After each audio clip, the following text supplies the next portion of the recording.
দেখেন গরুর পূজা কিভাবে শুরু হয় পৃথিবীতে প্রথম।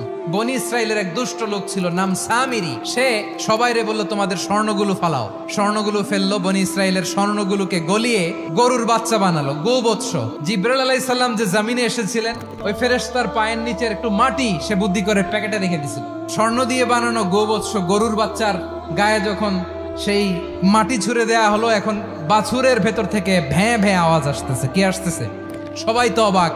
সামিরি বলে, আরে তোমরা যে 70 জন দিয়ে মুসা আলাইহিস সালাম রে পাঠাইছো, ওইদিকে এত ঘুরতেছে, আল্লাহরে খুঁজে পায় না। আল্লাহ তো এটার ভিতরে ঢুকছে, নাউজুবিল্লাহ, এটার ভিতরে সেজদা দাও। এই সেজদা দিয়ে গেল। হারুন আলাইহিস সালাম তাদেরকে বুঝালেন, শিরক করো না, আল্লাহরে ভয় করো। শুধু এতটুকুই তিনি বুঝালেন, দাওয়াতি কাজ পালন করলেন, কিন্তু প্রতিরোধ করেন নাই। এই ঘটনা থেকে শিক্ষা কি? শিক্ষা হচ্ছে, আপনি শিরকের আড্ডাখানা দেখলেও বৃহৎ স্বার্থে তাওহীদের দাওয়াত দিবেন, প্রয়োজনে আপনি ঐক্য নষ্ট করবেন না। সুবহানাল্লাহ পড়বেন না?